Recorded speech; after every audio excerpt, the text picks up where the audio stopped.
को शारदीय नवरात्रि कहा जाता है दोस्तों। साल में कुल 4 नवरात्रि आते हैं, 2 गुप्त नवरात्रि और 2 प्रत्यक्ष नवरात्रि, जिनमें से चैत्र और आश्विन माह में पड़ने वाली नवरात्रि को सभी लोग जानते हैं और गुप्त नवरात्रि के महीने माघ और आषाढ़ महीने में आती है दोस्तों। इस शारदीय नवरात्रि का हिंदू धर्म में बहुत अधिक महत्व है। इसमें नवरात्रि के 9 दिनों में माँ दुर्गा के 9 स्वरूपों की पूजा की जाती है। नवरात्रि के पहले दिन घट स्थापना करके 9 दिनों तक मां की विधिवत पूजा अर्चना की जाती है। मान्यता है कि जो व्यक्ति नवरात्रि के 9 दिनों में पूरी भक्ति और श्रद्धा के साथ मां की आराधना करता है, उसके जीवन में आने वाले सभी संकट दूर हो जाते हैं और मां उसकी सभी मनोकामनाएं पूरी कर देती हैं। दोस्तों, शारदीय नवरात्रि की शुरुआत अश्विन माह के शुक्ल पक्ष की प्रतिपदा तिथि से हो जाती है, जो कि अश्विन माह के शुक्ल पक्ष की 9वीं तिथि पर समाप्त होते हैं और इस बार शारदीय नवरात्रि की शुरुआत 3 अक्टूबर दिन 2024 दिन गुरुवार से हो रही है और शारदीय नवरात्रि की समाप्ति 12 अक्टूबर 2024 दिन शनिवार को होगी दोस्तों। इस बार नवरात्रि में किसी भी तिथि का क्षय नहीं हो रहा है। इस बार पूरे 9 नवरात्रि पड़ रहे हैं, तो जो लोग पूरे 9 नवरात्रि का व्रत करना चाहते हैं तो वह 3 अक्टूबर से लेकर 11 अक्टूबर तक व्रत रखेंगे और जो लोग सिर्फ पहला और आखिरी व्रत रखते हैं तो वह अपना पहला व्रत 3 अक्टूबर को रखेंगे और आखिरी नवरात्रि अष्टमी के दिन यानी 11 अक्टूबर को रखेंगे दोस्तों। नवरात्रि के प्रारंभ में ही घट स्थापना यानी कलश स्थापना की जाती है। कलश स्थापना करने से घर में सकारात्मकता का वास होता है और घर में खुशहाली आती है। घट स्थापना के बाद ही 9 दिनों तक अखंड ज्योति जलाई जाती है और ध्वजारोहण भी किया जाता है। दोस्तों, कलश स्थापना हमेशा शुभ मुहूर्त में ही करनी चाहिए और कलश स्थापना प्रतिपदा तिथि में करना श्रेष्ठ माना जाता है और इस बार प्रतिपदा तिथि की शुरुआत 3 अक्टूबर को रात 18 मिनट पर शुरू होगी। यह तिथि 4 अक्टूबर को तड़के सुबह 2:58 तक मान्य रहेगी। ऐसे में उदया तिथि के आधार पर इस साल शारदीय नवरात्रि का प्रारंभ 3 अक्टूबर दिन गुरुवार से होगा। शारदीय नवरात्रि को पहले दिन कलश स्थापना करने के लिए 2 शुभ मुहूर्त बन रहे हैं। कलश स्थापना के लिए पहला शुभ मुहूर्त सुबह 6:15 से 7:22 तक है और घट स्थापना के लिए आपको 1 घंटा 6 मिनट का समय मिलेगा। इसके अलावा दोपहर में भी कलश स्थापना का मुहूर्त अभिजीत मुहूर्त में है। यह सबसे अच्छा समय माना जाता है। दिन में आप 11:46 से दोपहर 12:33 के बीच कभी भी कलश स्थापना कर सकते हैं। दोपहर में आपको 47 मिनट का शुभ समय मिलेगा। दोस्तों, इस बार की नवरात्रि बेहद ही खास होने जा रही है। इस बार की गई पूजा अर्चना आपको कई गुना फल प्रदान करेगी। दोस्तों, नवरात्रि के प्रथम दिन कलश स्थापना जरूर करें। नवरात्रि के प्रथम दिन यानी प्रतिपदा तिथि में आप प्रातः काल सुबह जल्दी उठकर मंदिर की साफ सफाई करें। उसके बाद गणेश जी का ध्यान करें और कलश की स्थापना करें। कलश की स्थापना के लिए आप मिट्टी के पात्र में मिट्टी ढालें और उसमें जौ के बीज बोए।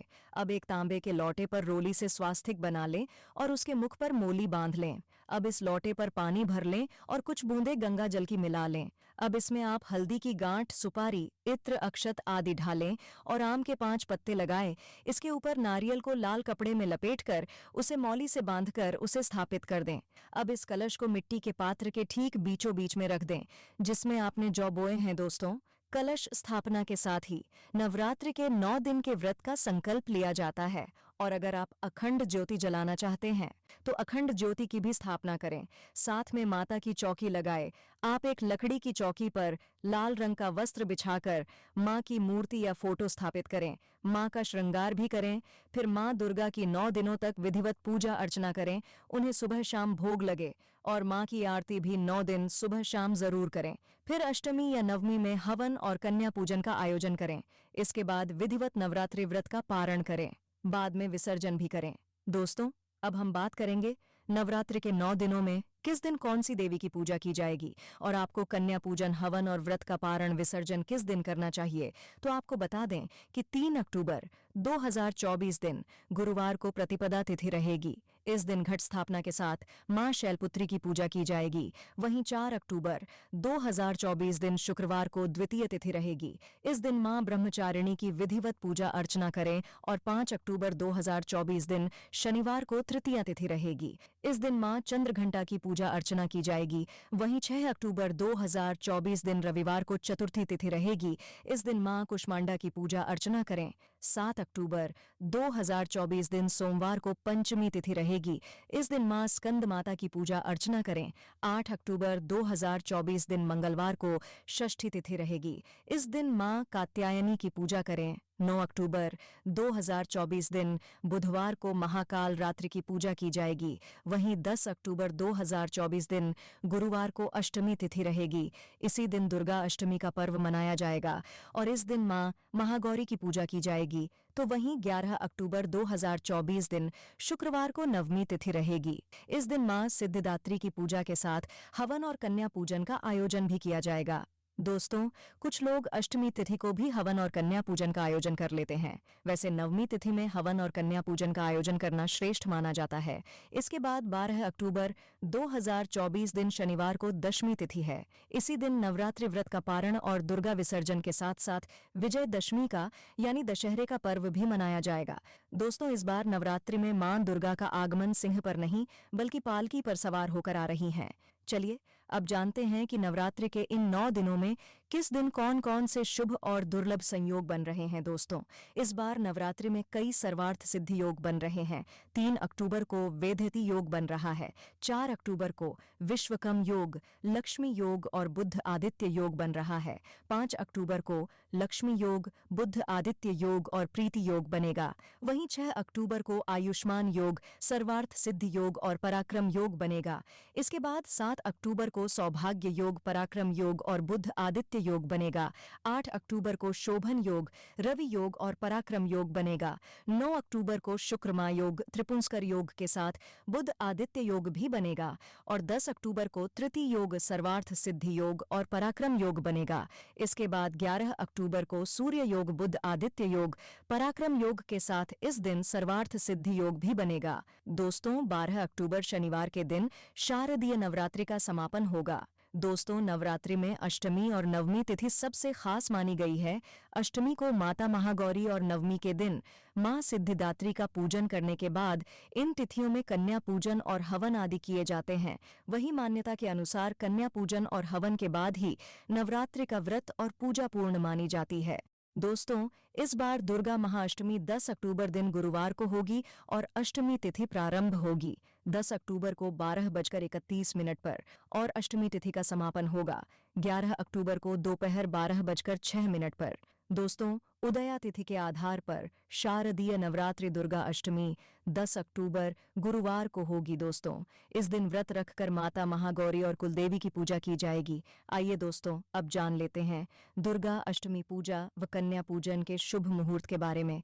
दोस्तों, सुबह का मुहूर्त होगा सुबह 7:51 से सुबह 10:41 तक दोपहर का मुहूर्त होगा। दोपहर 1:30 से दोपहर 2:55 तक शाम का मुहूर्त होगा। शाम 5:45 से रात 8:55 तक संध्या काल मुहूर्त होगा। रात 7:35 से रात 8:22 तक। दोस्तों, अष्टमी के दिन ये सभी मुहूर्त सर्वश्रेष्ठ मुहूर्त है। इनमें से किसी भी मुहूर्त में आप कन्या पूजन कर सकते हैं। आइए अब जान लेते हैं दुर्गा महानवमी कब है। दोस्तों, दुर्गा महानवमी 11 अक्टूबर दिन शुक्रवार को मनाई जाएगी। नवमी तिथि प्रारंभ होगी 11 अक्टूबर को 12:06 पर। नवमी तिथि समाप्त होगी 12 अक्टूबर की सुबह 10:44 पर। दोस्तों, उदया तिथि के आधार पर शारदीय नवरात्रि दुर्गा महानवमी 11 अक्टूबर शुक्रवार को होगी। इस दिन व्रत रखकर माता सिद्धिदात्री की पूजा की जाएगी। दोस्तों, अब जान लेते हैं नवमी कन्या पूजन मुहूर्त के बारे में। दोस्तों, सुबह का मुहूर्त होगा सुबह 6:27 से सुबह 7:51 तक। दोपहर का मुहूर्त होगा दोपहर 1:30 से दोपहर 2:55 तक। शाम का मुहूर्त होगा शाम 4:19 से रात 7:19 तक। आइए अब जानते हैं कन्या पूजन विधि। दोस्तों, महाअष्टमी और महानवमी जिस दिन भी आप कन्या पूजन करना चाहते हैं, सर्वप्रथम मां दुर्गा की आराधना करें। अब इसके बाद 9 कन्याओं और एक बालक को बटुक के रूप में घर बुलाकर उन्हें आसन पर बिठाएं और स्वच्छ जल से कन्याओं के पैर धुलाएं। अब उनका तिलक करें और फिर भोजन करवाएं। भोजन में कन्याओं को हलवा चना और पूरी का भोग लगाएं। कन्याओं को भोग लगाने के बाद उन्हें दक्षिणा दें और उनके पैर छूकर आशीर्वाद लें और स्वयं भी प्रसाद खाकर व्रत का पारण करना चाहिए। आइए अब जान लेते हैं कलश विसर्जन विधि के बारे में। दोस्तों, शास्त्रों के अनुसार कलश का जल और कलश में ढाली जाने वाली चीजें जैसे सिक्का, अक्षत, सुपारी, हल्दी की गांठ, दुब, आम या अशोक के पत्ते सुख, समृद्धि और जीवन में पॉजिटिव एनर्जी लाते हैं। अष्टमी या नवमी आप जब भी कन्या पूजन करें, कन्या पूजन के बाद मां भगवती का ध्यान और ओम श्रीं श्रीं क्लीं हं का जाप करते हुए मंदिर में स्थापित कलश को दोनों हाथों से सम्मान पूर्वक उठाए और कलश से थोड़ा जल हाथ में लेकर घर के चारों कोनों या दिशाओं में अच्छी तरह से झड़क ले दोस्तों, क्योंकि कलश के जल में सभी देवी देवताओं का आशीर्वाद होता है जो आपको सुख, समृद्धि प्रदान करता है। इसके बाद बचे हुए जल के अलावा अक्षत, आम के पत्ते, धूप आदि को तुलसी के पौधे या अन्य हरे पेड़ पौधे को अर्पित कर दें दोस्तों। कलश में ढली सुपारी, सिक्का, हल्दी को धन रखने के स्थान पर रख दें। इससे आपको मां लक्ष्मी जी का आशीर्वाद और सौभाग्य की प्राप्ति होगी। शास्त्रों के अनुसार नारियल पुण्य प्रतापी कहा जाता है, इसलिए इसके विधि विधान का खास ख्याल रखें। आइए अब जान लेते हैं नवरात्रि पारण और दुर्गा विसर्जन मुहूर्त के बारे में। दोस्तों, 2024 में शारदीय नवरात्रि व्रत का पारण 12 अक्टूबर दिन शनिवार को 10वीं तिथि के दिन किया जाएगा। शास्त्रों के अनुसार पारण 12 अक्टूबर के दिन शनिवार को सुबह 10:58 के बाद किया जाएगा। दोस्तों, नवरात्रि का व्रत प्रतिपदा तिथि से नवमी तिथि तक करना सर्वश्रेष्ठ माना गया है। दुर्गा विसर्जन मुहूर्त 12 अक्टूबर को दोपहर 1:17 से दोपहर 3:35 तक का रहेगा। तो दोस्तों, आइए अब जानते हैं वह कौन सी राशियां हैं जिनकी किस्मत इस नवरात्रि से चमकने वाली है। तो इस नवरात्रि पर लाभान्वित होने वाली पहली खुशकिस्मत राशि है मेष राशि। मेष वालों के लिए अचानक से धन लाभ के योग इस शुभ अवसर पर बन रहे हैं। किसी खास व्यक्ति से मुलाकात होने पर आपको लाभ होगा। पुरानी चली आ रही समस्याओं से इस समय छुटकारा मिलेगा। नौकरी पेशा जातकों को नौकरी में अच्छे परिणाम की प्राप्ति होगी, जिससे आपका रुतबा बढ़ेगा। पहले सोचे हुए कार्य बन सकेंगे। अटके हुए कार्य पूर्णता की ओर चल पड़ेंगे। कार्य क्षेत्र और व्यापार में भाग्य का साथ मिलेगा। नई जिम्मेदारियां मिल सकती हैं। जबरदस्त धन प्राप्ति के योग हैं। लखपति करोड़पति बनना आपका भाग्य में लिखा है। लेकिन आमदनी बढ़ेगी तो खर्चे में भी अधिकता हो सकती है, तो खर्चे पर नियंत्रण रखें। महत्वपूर्ण मामलों में किसी निर्णय तक पहुंचने से पहले किसी अनुभवी से सलाह मशवरा ले लें। व्यापार में अभूतपूर्व लाभ मिलने के संकेत है। इसमें मित्रों और रिश्तेदारों का सहयोग मिलेगा। मेष राशि के स्वामी मंगल हैं, इसलिए इस राशि के लोगों को कन्या पूजन करते समय लाल रंग के वस्त्र धारण करने चाहिए। कन्या पूजन में कन्याओं के पैरों में लाल आलता लगाकर उन्हें माथे पर रोली का टीका लगाए और उपहार में उन्हें पढ़ाई से संबंधित चीजें भेंट करें। अगर आप कन्याओं को लाल रंग की चीजें देंगे तो आपके लिए अत्यंत लाभप्रद हो सकता है। इस पर्व पर लाल रंग के फूल मां दुर्गा पर चढ़ाए। इनमें गुड़हल, गुलाब, लाल कमल अथवा किसी भी तरह के लाल फूलों से पूजा करके मां भगवती को प्रसन्न कर राशि स्वामी मंगल को प्रसन्न किया जा सकता है। साथ ही दुर्गा सप्तशती का पाठ अवश्य करें। आपको धनवान होने से कोई नहीं रोक पाएगा। वाहन चलाते समय सावधानी बरतें हैं। इस पर्व की अगली भाग्यशाली राशि है वृषभ राशि। इस बार मां दुर्गा वृषभ राशि के जातकों पर विशेष कृपा रखने वाली होगी। मां दुर्गा का आगमन वृषभ राशि वालों के लिए बहुत ही शुभ फलदायी होने वाला है। अच्छी सफलता मिलने के योग हैं। धन लाभ के बेहतरीन मौके की तलाश अब पूरी होगी। आप इस दौरान जिस भी कार्य में हाथ ढालेंगे उसमें अच्छी सफलता हासिल करेंगे। भाग्य का अच्छा साथ मिलने के कारण आपकी हर एक इच्छा जल्द से जल्द पूरी होगी। धन आगमन के मार्ग प्रशस्त होंगे। आर्थिक स्थिति में सकारात्मक सुधार होगा। जैसे कि कहते हैं ना, पैसों में खेलेंगे। कार्य क्षेत्र और व्यापार में वातावरण पूर्णतया आपके अनुकूल रहेगा। दाम्पत्य जीवन में खुशहाली आएगी। इस अवधि में विद्यार्थियों को परीक्षा में सफलता मिलेगी। नौकरी पेशा जातकों के प्रमोशन की संभावना है। किसी भी कार्य में हाथ डालने से पहले मां दुर्गा का ध्यान करें। लाभ अवश्य होगा। वृषभ राशि के स्वामी शुक्र है और उनका जुड़ाव सौंदर्य से माना जाता है। कन्या पूजन में आप गुलाबी रंग के वस्त्र पहने और कन्याओं को सफेद चीजें उपहार में दे। कन्याओं को श्रृंगार की सामग्री देना अत्यंत शुभ फलदायी होगा। इस दिन मीठे में खीर अवश्य बनाएं और कन्याओं को उसका भोज कराएं। मां दुर्गा की कमल गुड़हल, सदाबहार बेला, हरसिंगार ऐसे फूलों से आराधना करें। इससे शुक्र की शुभता में वृद्धि होगी। आपको भौतिक सुखों की प्राप्ति होगी। भवन, वाहन, जायदाद इन सब में लाभ होगा। अगली खुशनसीब राशि है तुला राशि। तुला वालों का इस नवरात्रि में नसीब खुलने वाला है। इस नवरात्रि आपके मान सम्मान में अच्छी वृद्धि होगी।